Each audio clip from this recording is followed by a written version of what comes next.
My sister-in-law filmed my delivery without my consent, sold it for $60,000, and made me a meme. Now she's facing prison for her betrayal. Some years ago, my sister-in-law Ashley wanted to influence. 18,000 followers, poor interaction, requests family participation. I always refused. I like privacy, especially while pregnant. My explanation was clear. No birth, baby shower, or pregnancy footage. My spouse Ryan helped me pick a hospital without recording limitations. Ashley was sad, yet helpful. Your birth, your rules, she laughed. She even volunteered to wait outside during childbirth. My water broke at 1:30 a.m. Ryan contacted his family on Tuesday while we rushed to the hospital. Ashley came an hour later with coffee to keep everyone updated from the waiting room. The nurse encouraged Ryan to take a 5-minute break when transition labor left him pale and overwhelmed. I could barely speak through the pain when Ashley stepped in. "I'll stay with her," replied. Through contractions, Ashley held my hand and encouraged me. Gratitude came to me. When Ryan wanted a break, Ashley alternated. She witnessed me shouting, wailing, exposed, and pleading for an end. After our daughter Ava was born at 8 p.m., Ashley cried with us, took some photos we allowed, and embraced me like she was part of something special. 4 weeks later, my phone exploded. Missed calls, messages, updates. My stomach dropped as Mom inquired, "Saw Ashley's post?" She said she didn't film. I cried after Ashley's viral video of my sister-in-law's failed birth. She carried cameras in her handbag, coffee cup, and blouse. A 20-hour documentary showed me in full view, crowning shots, angles Ryan hadn't seen, me sobbing that I wanted to die, screaming at Ryan that labor was his fault, the doctor discussing my third-degree tear in graphic detail, me defecating while pushing, and my body at its most vulnerable. Comments were cruel. Calling Ryan, I cried. Someone made a meme from my best moment. Vagina was meme. The worst wasn't embarrassment. She made almost $60,000 in 3 weeks selling unedited film to a birth fetish website for $39.99. I ran home. Be quiet. Ashley uploaded more film, and I couldn't stop watching. My postpartum sister-in-law doesn't know I'm recording. Breastfeeding agony videos. Bloody postpartum pads and garbage. Did you give Ashley permission for the documentary? Ryan slammed the door at home. I phoned a lawyer. Ryan's mother called. It's too late, I responded. Doc? It's everywhere, even on porn sites. Prime Media acquired a new program. You signed a release. A release signed the day I gave birth. I was stunned. Ashley handed me a clipboard during transition. Hospital needs this signed, she said. Pain-induced delirium. I signed blindly. Ryan called Ashley and put her on speaker. Just substance, she added. Dramatic, all give birth. You sold her vagina footage, he said. Educational material increasing awareness. She signed, she worked, binding. My lawyer confirmed. Just took the phone. Take it down or I swear, you can't ruin me. My nude body displayed on the hospital website, and people sent me DMs that night. I purchased your birth video. You were prettier pregnant. Stretch marks though. Yikes. My wife fainted watching you push. Too graphic. Ashley prepared a sad video about our success bullying. Her fans stated we were envious, rude, and controlling. My principal contacted a week later. Parents saw tapes. I taught kindergarten. Ashley's act continued. She agreed to provide all birth mother footage for 2 years. Lawyer stated the situation. Although troublesome, the release form will take years to challenge. Her texts suggest you asked her to film. The lawyer scowled as Ryan added, "Get everything, our fame will increase." She emailed these while pressing. Tonight, local news said, proving she had your phone is possible, but difficult. A delivery room nurse stood out, and the hospital missed. I observed many concealed cameras. We're filing a joint lawsuit. Received call from unknown number. Is this Ava's mother? Producer at Netflix. We're doing a consent and social media abuse documentary. We want exclusive rights to your tale and deconstruct Prime Media's claim. I simply want the videos gone, I said. We can make that happen, but you need to see something first. He sent Ashley's private Instagram to start. At one point in her months-long staging, she grabbed me and forced me to labor. The producer remarked, "She's done this before." I gazed at the producer's email, which revealed Ashley's private Instagram site where she planned Project Birth for months, and the lines, "Slip her Pitocin during visit, make my hands shake so violently I nearly dropped." She drugged me to induce labor without consent to record it. Ryan reads over my shoulder and goes white before grabbing his car keys and saying he's going to Ashley's to confront her. I stop him at the door and call David Mitchell because charging there irate may hurt our legal case. Netflix's privacy attorney told us we can't contact Ashley because we require law enforcement for drugging proof, which raises the case from privacy breach to assault. Using a recognized detective tonight. At 10 p.m., Detective Ramona Gilmore and another officer take my phone's Instagram screenshots at our house. She claims Ashley faces multiple criminal charges for giving medicine without authorization due to covert cameras and exploitation. Before my water broke, Ashley arrived. What did she offer me? Did I eat or drink her gifts? I drank the whole cup of herbal tea she gave me that afternoon for late pregnancy discomfort since I believed her. Ramona uses Ryan's confirmation that he saw her alone in our kitchen for several minutes to tamper with my drink. She takes the teacup in our sink as evidence, but she warns that identifying what was in it weeks later will be difficult. She immediately calls the hospital for my medical data, including contraction times and labor speed. The hospital discloses records at night within an hour after Ramona threatens a warrant. By midnight, Ramona and I are reviewing my medical file, and the labor nurse's notes show my contractions went from 0 to active labor swiftly. I thought my water broke normally at home, but Ramona says Ashley chemically changed my body, and I didn't realize. David Mitchell and a forensic tech study Ashley's posted films, frame by frame the next morning. Reflections in windows and mirrors show Ashley adjusting her button camera and metadata, indicating she filmed for hours before I noticed I was in labor. We want to sue Ashley, Prime Media, and the hospital. He warns that this will take months and be exhausting, but the evidence is stronger than most. Linda, Ryan's mother, calls to ask why police searched Ashley's apartment that morning.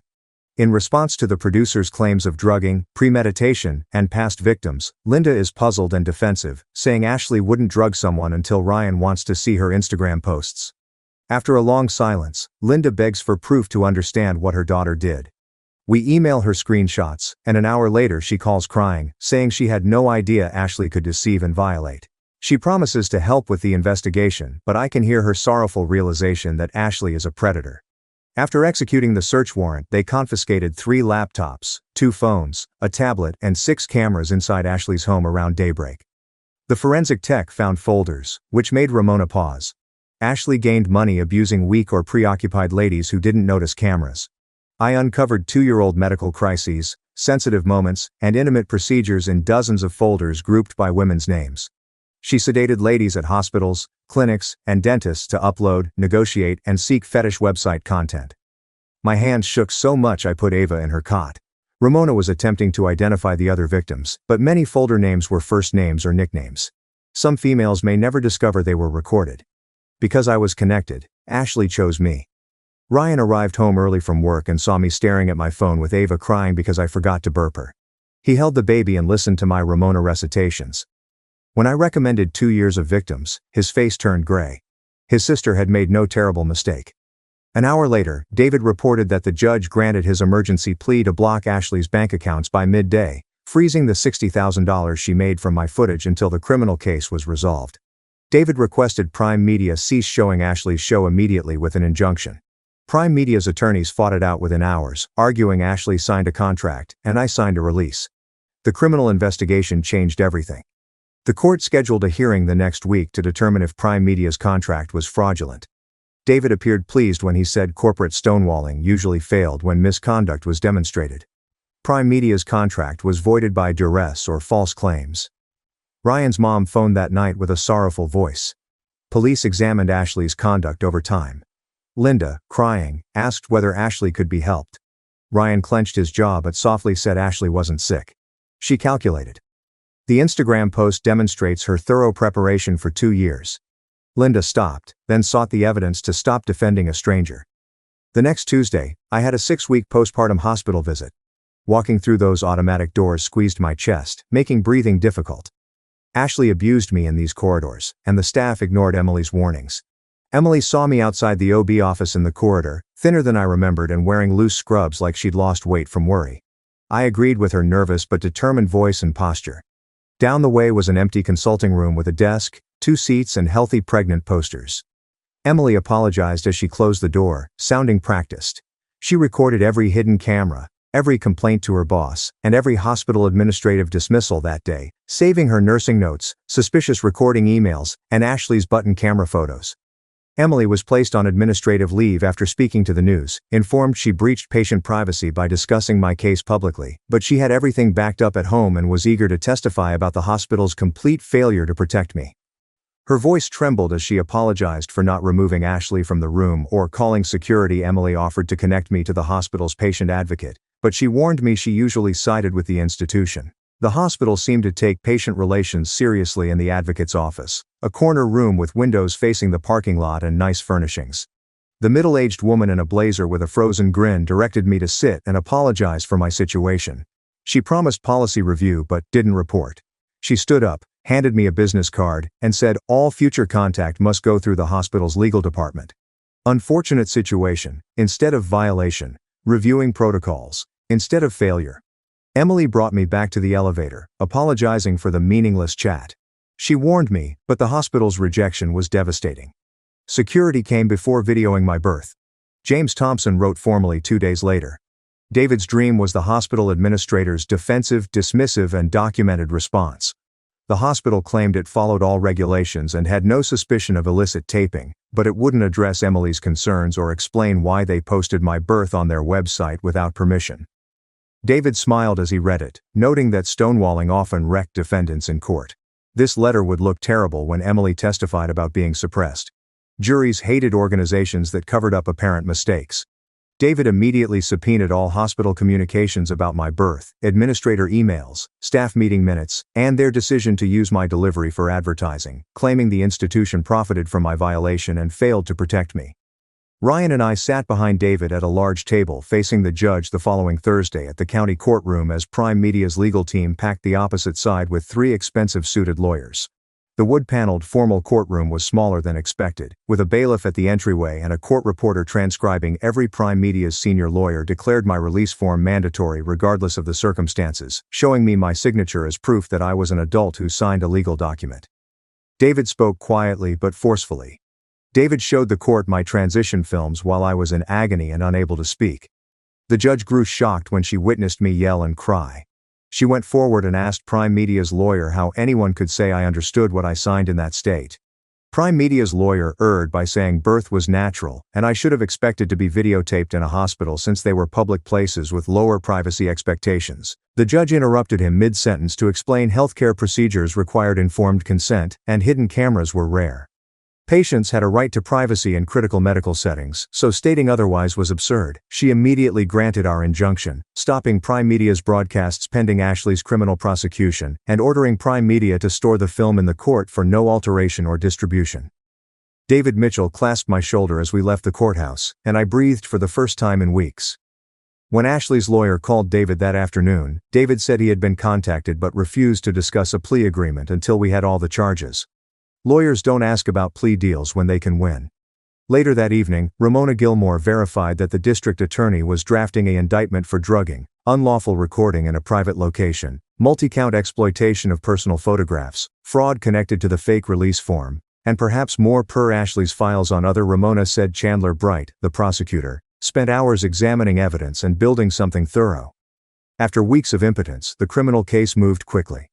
Olivia Scott offered to capture everything for her Netflix series on social media consent violations 3 days later, retaining full editorial control. After Ashley, I was frightened of additional cameras. David offered something we hadn't considered. Ryan and I looked over her emailed contract at the kitchen table. Ashley stated I was envious and unpleasant on social media, and her fans believed her. The documentary may tell her narrative. Two-handed Ryan washed his face. Baby Ava slept in her cradle. The viral videos, memes, and comments criticizing my body came to mind. Strangers saw my weakest side. Controlling the story may feel different. Reclaiming Ashley's narrative may help me recover. David was called to address everything. Olivia included our required protections, and David hailed it the best documentary agreement he'd seen. Signed that night, Olivia and a camera operator and sound technician arrived the following week.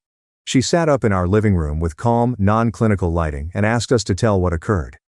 Ryan gripped my hand as I recalled trusting Ashley throughout labor. Hidden cameras, viral film, finding out she drugged me. Olivia never stopped or deflected. Olivia let me continue. My voice trembled when I stated my finest moment was a meme. She stopped filming and asked if I wanted a break. I took 10 minutes to regroup, then pushed her to start again. I meant to finish. Olivia filmed for 3 hours the first day, asking about emotional, professional, and legal repercussions. I found camera talk odd. Ryan said talking about it helped him feel better when she went. I did too.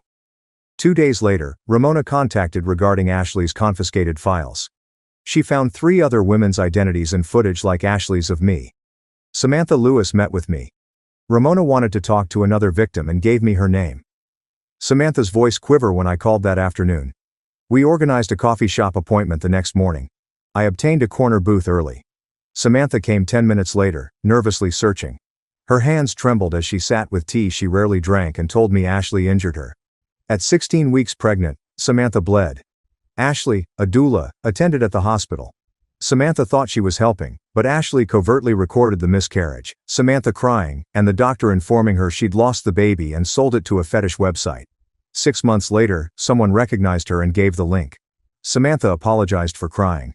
I clasped her hand across the table. She was humiliated and never reported it. Family friend Ashley, who would believe someone trusted to help women give birth would record and sell their trauma. She wanted to bring charges immediately. Sam asked if I thought she was dumb for trusting Ashley. Ramona stated this would assist both of us. Ashley's repeated behaviors showed premeditation and predatory behavior. Ramona Gilmore informed us one of the other 2 victims had moved out of state and wasn't answering calls later that week. Ashley calculated and exploited weak women amid medical situations when we couldn't protect ourselves. Traumatized, the woman could not testify. She said Samantha Lewis's name in the case files made her unsuitable for trial. Ramona understood her choice but believed Samantha and I were vital to our case, so we continued. Samantha contacted me that night to stay in touch. I provided a private group chat to complain about the inquiries and share coping strategies. She added me immediately and we started chatting about attorneys and trauma triggers daily. Knowing someone made the process less lonely. Samantha understood what it was like to have outsiders watch your most vulnerable moment. My principal sought a cold, professional discussion regarding my position. Parents concerned about the film. David Mitchell and I visited the principal's office on Tuesday afternoon. She appeared anxious at her desk. 2 school board members were also present. The principal claimed parents contacted constantly after seeing the videos online. David prevented my reply and calmly showed police paperwork, the criminal investigation, and proof that I was drugged and videotaped. One school board member said they had to consider the children's well-being while wanting to revoke my contract. He warned the board that firing me would be criminal punishment against a sexual exploitation victim and that schools had been sued for discrimination. The room quieted. The next week, the school board had a secret session where I told a dozen officials, some of whom seemed anxious and others suspicious, as if I had done something wrong. I described Ashley's betrayal, hidden cameras, drugging evidence, ongoing criminal investigation, at a table facing them, dying inside. Justifying my right to teach because someone violated me felt like being abused again. David described Emily's hidden camera sighting. A board member wondered how this hurt the school's reputation.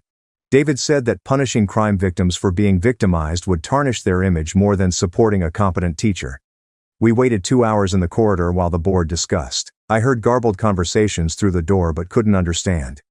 David kept checking his phone and telling me we had a good case. Finally, they called us in.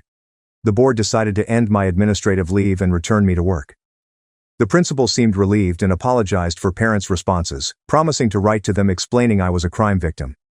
I kept my job but battling for it after being assaulted left me upset about victim treatment. After being tired, returning to kindergarten seemed unusual. 5-year-olds don't comprehend birth exploitation or viral videos. They only wanted to show me their drawings and stories. I didn't expect their innocence to heal. No one asked where I went. They were delighted I returned. I enjoyed teaching again. Work became my refuge.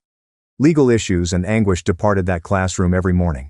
I was not the viral birth mother for 6 hours. While I was the fun teacher, Chandler Bright, 40, contacted me to discuss criminal charges. Ryan and I visited his downtown office on Friday afternoon. Chandler charged Ashley with 4 felonies, 3 misdemeanors, drugging assault, unauthorized filming, intimate image exploitation, and fraud. Chandler believed the Instagram postings demonstrating premeditation, the forensic study confirming drugging, Emily's evidence regarding the hidden cameras, and Samantha Lewis's case proving pattern behavior, but he cautioned us that Ashley's counsel would try to paint her as a naive influencer. Ryan gripped my hand as I informed Chandler we were ready for trial, public trauma evaluation, and facing Ashley in court. We wanted Ashley to pay for her abuse of us, Samantha, and the other victims who couldn't come up. Chandler agreed and promised justice. The next morning, Ashley's TikTok account had no videos and her Instagram had 18,000 followers, but no posts. Her lawyer undoubtedly told her to stop, but her admirers continued coming. I was sickened by being branded envious, accused of lying about everything, and trying to damage a woman's career out of spite.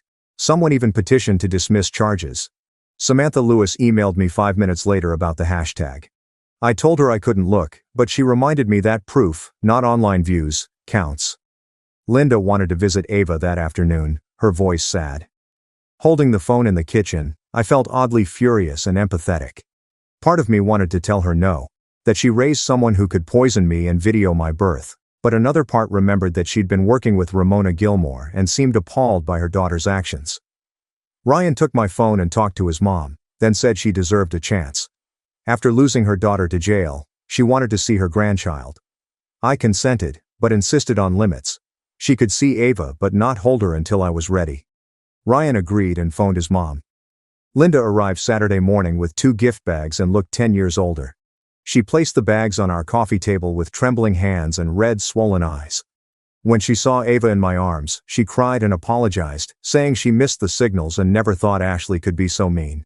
She gave baby clothes and cuddly animals to make up for her daughter's sins, which felt horrible. Ryan sat next to his mother and gently but firmly told her about Ashley's drugging and filming without consent. Linda nodded and wiped her face with a tissue, acknowledging she couldn't fight anymore. I let her hold Ava for 5 minutes after an hour. She cried. David Mitchell phoned Monday with shocking news. Before I was pregnant, his staff found emails from over a year earlier negotiating a birth content relationship with the fetish website. Ashley promoted his unique access to expectant family members who could deliver victims. She mentioned money, video quality, and camera camouflage in the email. She stated she was having a sibling soon and had been after me for months. Federal authorities probed website administrators for conspiracy and exploitation. David said this proved Ashley was a criminal organization, not just an influencer who made a stupid decision. I hung up and sat on Ava's nursery floor trying to process my sister's almost year-long planning. Every family meal, baby shower, and time she supported me, she plotted to drug and film my delivery for money. 2 days later, Ramona Gilmore called with my teacup forensic results. Ashley had concealed synthetic oxytocin, a medical-grade labor inducer, in my drink. She had bought it months earlier from a veterinary supply business using fake credentials. Ramona suggested prescription drug use and fraud. Physical evidence proved Ashley chemically altered my body to force delivery on her timetable.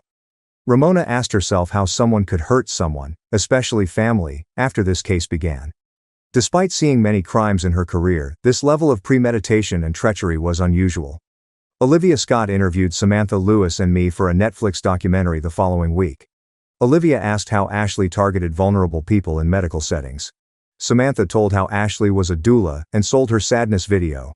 I emphasized the transgression of having someone you trust exploit your body at your weakest. Medical incidents involved privacy and bodily autonomy. Olivia listened closely and asked about our power and activism, not the suffering. I realized this video would help other victims detect abuse and know they're not alone. When Ava was born, my therapist helped me settle a long-standing issue. My therapist said losing my planned birth and Ashley's crimes irrevocably linked to Ava's arrival was convoluted sadness. I kept telling myself to be glad Ava was healthy and that the violation didn't matter compared to having my kid, but she said both may be true. Despite her broken birth, she helped me see Ava as wonderful and independent from the trauma. Every session was slow and made me weep, but some days brought joy. My therapist anticipated long-term ups and downs. Emily wept over the phone one night after the hospital halved her shifts and put her in the worst rotation despite her seniority. She knew her employer had written her up twice for little things in punishment for uncovering the hidden cameras. David added her case to our lawsuit against the hospital, arguing they penalized a whistleblower for exposing ineptitude. Emily was scared her labor and delivery nursing career would be wrecked, but she said she'd do it again because she couldn't remain silent after seeing what happened to me. I told her she was braver than anybody, risking everything for unknown victims. On a cold March morning, Ryan, Samantha Lewis and Ramona Gilmore and I sat in the rear of the courthouse for Ashley's arraignment. Ashley seemed smaller than in her social media videos. Due to her faint voice, the judge ordered Ashley to repeat, "Not guilty," after reading 4 accusations, including assault and recording without permission. If found guilty of all 3, 12 years in jail. The judge set bond at $75,000. Ashley's parents promised their house within an hour. Linda signed the forms with shaking hands, looking sorrowful. Ashley was released with strict conditions: no social media, no victim contact, GPS bracelet, passport surrender. She nodded at each request without looking. 2 days after Ashley left the courtroom with her parents, David Mitchell phoned to invite us to his office. Ryan and I went silently with Ava dozing in her car seat. David's aide took us to a paper-filled conference room. David stopped Ryan from receiving $450,000 from the hospital to settle the civil lawsuit. We signed a non-disclosure agreement to hide what transpired and the hospital's involvement. David reclined and told us to refuse. We had enough evidence to win more in trial, but an NDA would silence us forever. I studied the page number. With $450,000, we could pay off the house, start Ava's education fund, and neglect medical expenses. But I worried about Emily losing her job for speaking up and other women giving birth in that hospital without knowing their privacy may be compromised, so I pushed the paper across the table. Ryan nodded and told David we declined. David grinned and said it was exactly what he expected. Ready for trial.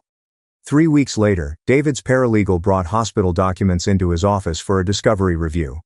Emily wasn't the first nurse to oppose to delivery room footage. Administration disregarded a visitor with numerous phones, a lady adjusting a camera in her purse, and a family member suspiciously leaving and returning to the delivery room. David excitedly spread the paperwork on the table. When the hospital ignored privacy warnings, David added systemic negligence to his claim. Hospital representatives seek another settlement meeting within 48 hours. David said we'd consider their offer after removing James Thompson and establishing new privacy precautions. They agreed within a week.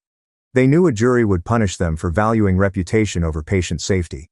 Ashley breached her bond by making a false TikTok account and uploading victim videos. Case fans understood the messages. Ramona Gilmore phoned 20 minutes later to report locating the account within 48 hours of its formation. Ashley's bond includes social media monitoring, which Ramona's staff checked. Ashley appeared in orange jumpsuit the next morning to request bond revocation. Her lawyer stated she didn't understand the social media prohibition on hidden accounts, but the judge interrupted him. Social media promoted Ashley's career. Ashley cried and held her parents as the bailiff took her away.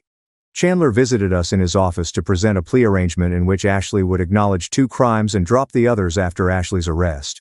Chandler explained math at his conference table. A plea deal guaranteed Ashley 5 years in jail, no acquittal, and no escape. A trial might result in 12 years if we won all charges. Samantha asked Chandler what to do. Chandler remained mute, then claimed the drugging, premeditation, and Instagram planned posts were proof. Chandler and I met again the next week to provide our final decision. The firm owner who abused vulnerable women required more than 5 years. Samantha and I gazed at each other. Ashley's attorney said she needed therapy for social media addiction, not incarceration. They showed her crying, apologizing, and saying she never meant to hurt anyone. Chandler responded with planning paperwork, drugging proof, and many victims. He would prove this was premeditated exploitation, but judges were human and made emotional choices, so they would see Ashley as a misguided young woman rather than a predator. Samantha spoke first. She called 5 years excessive for what Ashley did to her at her lowest point. I agreed. Ashley exploited women in medical difficulties and violated our privacy. 5 years wasn't fair. We persuaded Chandler Bright to reject the plea offer and prepare for trial. Chandler nodded and agreed. Chandler and David Mitchell coordinated criminal and civil cases to support each other's evidence. Ashley's tape had to be evaluated without watching. Trial was 8 weeks away. Chandler's paralegal detailed each file, and I checked whether it matched my work. Exam film showed me completely exposed. Close-ups of crowning. Shouting I wanted to die. Ryan held my hand throughout every review of Ashley's heist. Some nights following the sessions, I couldn't sleep, worrying about strangers watching, my body being sold on fetish websites, and Ava learning about her birth. My evidence was crucial to proving the violation's magnitude. Olivia Scott's Netflix documentary team filmed our trial preparation in David's office, including strategy conversations, witness prep, and the emotional toll of reliving everything. Olivia interviewed trial experts. A psychiatrist said pain and disturbed mental states impair active work consent capacity. A tech specialist showed Ashley's sophisticated, covert camera setup, indicating premeditation. A victim advocate explained the psychological effects of unauthorized photo use. Olivia interviewed other digital abuse victims, online celebrity shattered families, and how courts failed to address crimes that didn't exist 20 years ago. Samantha Lewis's case proceeded as my felony case went to trial. Ashley was charged with many crimes for unlawfully documenting her miscarriage. Ashley's attorney offered 7 and 8 years in plea deals. We refused Chandler's new offer immediately. Ashley's lawyer was frantic as trial approached due to the abundant evidence, but we didn't want to aid her. She drugged and recorded my delivery. Chandler and Ashley's lawyer questioned jurors on social media, influencers, and digital privacy for 3 days. Chandler intentionally rejected pro-influencer, anti-social media, and anti-medical jurors to find those who understood online culture but didn't believe Ashley's addiction defense that she was only making stuff. A retired teacher, software engineer, nurse, construction worker, accountant, store manager, bank teller, mechanic, social worker, librarian, sales rep, and dental hygienist were on our jury after 3 days. Chandler rejected most of Ashley's lawyer's attempts to seat younger jurors who understood influencer pressure. Chandler was pleased. On Monday, trial began. Samantha Lewis sat next to Ryan and me at the prosecution table, while Linda sat opposite from Ashley's lawyer. Everyone stood as the judge emerged. Ashley entered in modest attire. Her lawyer chose to make her look innocent and youthful. She sat without looking at us. Chandler began his opening address in the jury box. He revealed how Ashley secretly turned my birth into a business transaction, including months of planning on her private Instagram, covert cameras, Pitocin drugging to control my labor, and delivery room camera location. Chandler showed the jury Ashley's Instagram posts about Project Birth, a military operation, including giving me medications and filming everything. The jurors were appalled. Chandler's voice was strong as he pledged to show Ashley's premeditated exploitation. After he finished, some jurors looked disgusted with Ashley. The trial began, and we were ready to fight. The next morning I shivered, grabbing my knees, in the witness room with David Mitchell. Chandler returned one more time to encourage me to face the jury directly. Ryan grabbed my hand before calling me in. The courtroom seemed huge as I took the witness stand and swore to the truth. Chandler Bright gently asked me about my pre-Ava relationship with Ashley. I told him I trusted her and that she held my hand in the birth room during my worst pain. He asked about the release paperwork, and I remembered the clipboard she threw at me during transition, and how I was dazed and blind. I broke down when Chandler asked, when I first discovered the videos, remembering witnessing my most vulnerable moment air 3 weeks after Ava's birth to millions. He helped me with each offense. The hidden cameras, fetish website, and memes from my crowning moment kept me together until he asked how I felt after Ashley drugged me. Explaining that she used my body to produce material brought tears to my eyes. I shakily added that every time I see Ava's birth photographs, I remember covert cameras photographing my nude body for sale and viewing.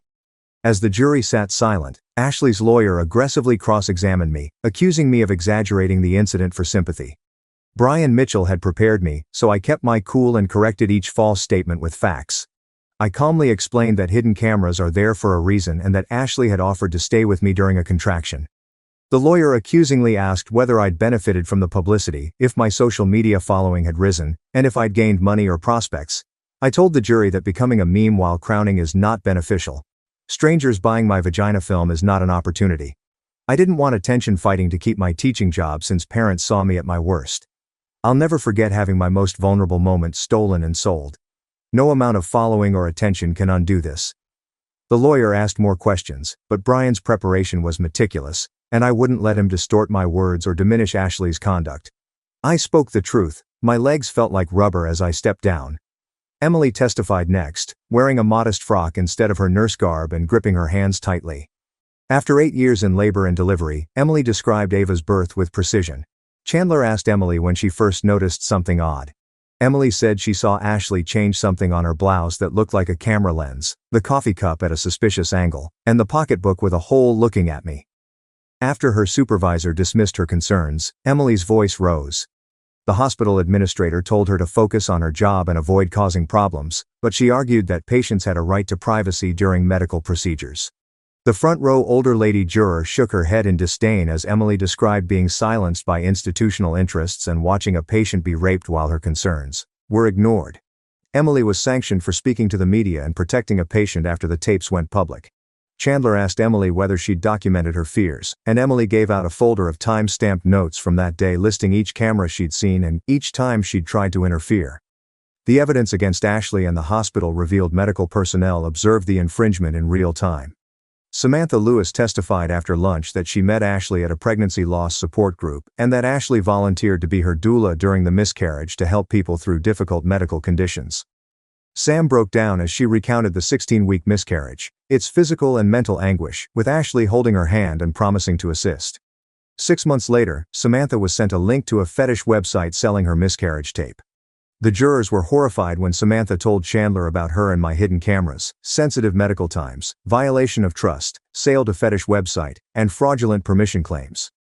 Ashley abused vulnerable women's sensitive moments during medical procedures after befriending them. After showing the Pitocin in my teacup, Ashley's fake veterinarian credentials, and the chronology showing my labor began within hours of drinking her tea, the prosecution rested. Ashley's lawyer shuffled papers without looking at anybody. Sad. Brian Mitchell anticipated Ashley to testify the next morning. Narcissism wouldn't let her stay silent or let her lawyer tell the story. She looked young and innocent in a soft pink sweater with minimum makeup and a ponytail. She cried and shook as she apologized for being caught up in influencer culture, saying she was drafting birth education papers and believed I'd like it. Chandler Bright had Ashley read the Project Birth Instagram post during cross-examination. The jury were torn on her portrayal as a victim of social media pressure, someone who made wrong mistakes but deserved forgiveness. Ashley groused that she panicked and erred when Chandler asked about the veterinarian supply fraud and fetish website encounters. She didn't know the site's kind. Chandler gave Ashley emails about content categories and price to prove she knew what and to whom to market. When asked about Samantha Lewis, Ashley said she was younger and didn't know better. Chandler cut down every explanation, minimized, or justified until Ashley sobbed on the stand, showing the jurors her premeditation and intentional brutality. After Ashley resigned, the defense called a social media addiction specialist to testify judgment and that her compulsive need for online acceptance impaired her decision-making, like gambling addiction. He claimed her urge to create and get admirers was overwhelming. Chandler's 30-year psychiatrist gently refuted the addiction thesis, stating that Ashley's premeditation wasn't caused by addiction and that compulsion doesn't take months to arrange an exploit. She described deliberate acts, fake credentials, hidden camera purchases, and fetish website talks. No judgment or control flaws were shown. Someone was using vulnerable ladies for profit. When the psychiatrist stressed that Ashley's conduct was antisocial personality traits, not addiction, and that her tears on the stand were manipulation rather than sorrow, several jurors nodded, giving me hope that they could see through Ashley's performance. Chandler testified Friday afternoon that Ashley drugged me to control when my daughter was born to acquire better material. The courtroom was packed with media and bystanders. Every piece of evidence, witness testimony, and intentional cruelty in Ashley's strategy was investigated. Chandler pleaded with the jury to punish Ashley for every decision, violation, and life she damaged for online fame and money. Ashley's counsel decided that his client was young and misled to seek sympathy. He begged the jury to show mercy since Ashley had apologized and expressed regret, but after what the jury had seen and heard, his cries for compassion for someone who'd shown none to her victims seemed hollow. The jury deliberated for 7 hours while we waited in a separate room down the hall. As Samantha Lewis passed the window and Brian Mitchell checked his phone, Ramona Gilmore told us twice that the long deliberation showed they were taking the charges seriously and reviewing all the evidence. The jury verdict call came around 6 p.m. Judge entered and asked the foreperson to stand. The 60-year-old retired teacher steadily held the verdict form. First count, unauthorized recording, guilty. Second count, intimate image dissemination, guilty. Linda wept across the aisle as her daughter was convicted on all charges. Ashley cringed as the judge thanked the jurors and sentenced her to 3 weeks in prison. For the first time since this nightmare began, I thought justice might prevail. Chandler Bright called 2 days later to discuss sentence, saying the judge would review sentencing guidelines after both parties presented impact statements and suggestions. He asked me to submit a victim impact statement outlining how Ashley's activities had affected my life to help the judge understand the full extent of the damage beyond legal transgressions. I spent the following week redrafting to emphasize Ashley's theft without looking vindictive or angry. Ashley's actions had lasting impacts, I wanted the judge to know. Therapy, phone panic attacks, and knowing hidden cameras were taping Ava's birth photographs were covered. I wrote about trying to keep my teaching job, memes that still circulate online, strangers who bought film of my most vulnerable moment, and how she drugged me and took away my choice over when and how my child was born. Brian Mitchell thought my statement was forceful and honest. Just what the judge needed. Ashley appeared wearing the same modest clothing from trial, her cheeks puffy from crying. When the court requested me to make my statement, I shakily proceeded to the platform with my printed pages. I told Ashley how she made my most painful time into entertainment while I read. I kept my calm as I mentioned that Ava's birth photographs make me tremble since hidden cameras were shooting my exposed body. I told the judge Ashley chemically controlled my body to generate content, stopping me from selecting when and how my child was born. Parents saw my most raw and broken self on their phones, so I struggled to educate. I informed them that others had seen parts of me my spouse hasn't, that my crowning moment became a meme shared by thousands, and that this violation will damage my safety and trust forever, even if the videos disappear. Ashley cried without looking at me, jerking her shoulders as I told her about her misdeeds.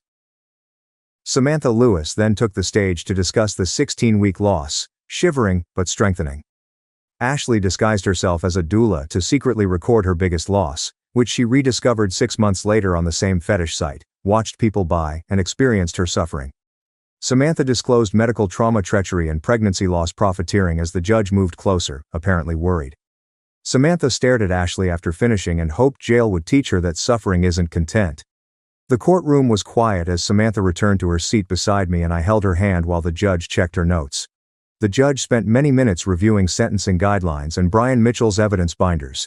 She said the premeditation, drugging, serial victim exploitation, and sale of personal material showed predatory behavior, not bad judgment. The penalty was 12 years in prison with release after 8 and lifelong sex offender registration for distributing personal photos without consent. Ashley's attorney immediately asked the judge to reconsider, saying the sentence exceeded the plea agreement, but the judge ruled the aggravating elements justified it. Ryan's arm wrapped around me as the words hit me. Brian Mitchell walked us to his car without speaking while reporters with cameras and microphones watched Ashley and Linda cry as the bailiff arrested them. 2 months after Brian Mitchell utilized Emily's evidence, administrators' disdain for recording objections, and expert testimony on patient privacy standards to prove hospital negligence, the civil trial began. After 5 days of testimony, Brian won. Emily found the hidden cameras, contacted her supervisor, and was told to mind her own business because the family was pleased. Emily said the supervisor threatened her job if she persisted, and that she took detailed, contemporaneous notes of every interaction. When the hospital's lawyers tried to portray her as prejudiced or seeking publicity, Emily was calm and accurate. She showed emails showing she expressed concerns within 2 hours of my delivery, before any backlash. Brian Mitchell called the 3 nurses who'd reported unusual recording in earlier births. Their evidence showed administrative disregard for patient privacy.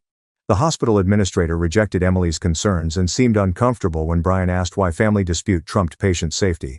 The jury viewed film of my birth on the hospital's advertising website and heard testimony about how quickly they capitalized without my consent. Brian concluded that hospitals must protect vulnerable people even in tough situations. After 11 hours of debate, the 4 women found patient privacy, whistleblower retaliation, and no filming breaches, totaling $2.1 million in compensation and punitive damages.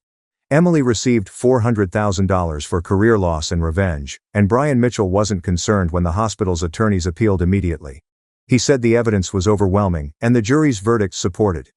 3 weeks after the hospital judgment, Prime Media's attorneys offered Brian a settlement that included no broadcast plans, an unknown advocacy fee, and permanent deletion of all material from their servers. The settlement figure was enough to sustain years of agitation for other victims, and I signed the arrangement with relief that at least part of this agony was ended. Federal authorities arrested fetish website operators for conspiracy to exploit personal photos and transmit non-consensual data. Ashley is deliberately recruited to covertly record vulnerable women during medical procedures. To avoid trial, the owners committed to permanently remove exploitative content from their servers, reimburse victims, and assist with similar website investigations. Brian Mitchell helped me file a restitution claim, but he warned that the operators had hidden most of their income in overseas accounts, so compensation would be small. Olivia Scott's Netflix documentary, which aired 6 months after Ashley's imprisonment, was 90 minutes long and focused on systemic issues rather than personal pain. Olivia Scott interviewed legal experts on medical privacy gaps, medical ethicists on informed consent in vulnerable contexts, and social media exploitation victims who shared their stories. Samantha Lewis and I were featured, however Olivia Scott followed our filming and framing choices. The video began with facts about non-consensual intimate image sharing, then used our experiences to highlight how social media fosters violation and how institutions prioritize reputation over victim safety. Reviews felt it was important to address consent in the digital age. We were surprised when state lawmakers and advocacy organizations approached us to create medical privacy regulations and work on awareness campaigns. Social media users commended you for speaking out and demanding stricter rules. Like our tragedy was meaningful, not just entertainment. My compensation money helped me form the Medical Privacy Legal Fund, which represents healthcare victims of intimate picture exploitation for free. Samantha Lewis became co-director, and Brian Mitchell found pro bono or low-cost attorneys. Our victims' rights tools, guidance to reporting abuses, and self-defense legal papers healed better than therapy. Every victim felt like we were seizing Ashley's power, transforming our violation into help. In 6 months, we hired a small team, acquired office space, and helped 43 victims file complaints, lawsuits, or criminal charges against exploiters. Like mine, several cases involved hidden delivery filming or non-consensual medical treatments or exams. Each narrative showed how widespread this violation was and how many victims suffered in silence because they didn't know they had options. After Ashley's imprisonment, Linda felt terrible for ignoring warning signs and anguished over losing her daughter to jail. I joined Ryan and his parents' family therapy after several sessions. Linda confessed for questioning me, making excuses, and bailing Ashley. The therapy helped her manage complicated emotions without blaming me. I told her trust would take time to repair after accepting her apologies. She held her ground and focused on Ava without demanding more than I was comfortable offering. She became a loving grandma who attended Ava's milestones, babysat when needed, and bought meaningful gifts instead of forgiveness. When Linda wept watching Ava blow out candles at her second birthday party, I realized I was starting to separate Linda from Ashley's behaviors. She didn't commit the crimes, so punishment wouldn't change anything. We were creating something new and sustainable, but never as close.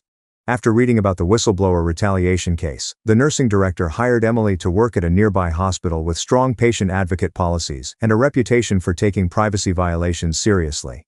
At nursing conferences, Emily stressed the importance of protecting vulnerable patients. Her selection to our Legal Funds Advisory Board helped us understand healthcare systems and institutional barriers to reporting breaches. We had coffee every couple weeks, and she stated speaking out was the hardest but most important thing she'd ever done. She lost friends at her previous hospital who thought she betrayed it, and the career disruption was stressful, but she had no regrets. Her bravery inspired other doctors to report privacy violations, creating a ripple effect of accountability. 2 nurses from different hospitals asked her about reporting suspicious recordings after hearing the video. 2 years after her birth, I was teaching again, organizing the legal fund with Samantha Lewis and watching my kid become a joyful toddler who didn't understand what happened. Emily introduced them to Brian Mitchell and our legal fund, which changed their institution's policies. I still shuddered when people pulled out phones, had dreams about hidden cameras, and felt terrible when I read Ashley's name in court documents, but I'd built a life around the tragedy.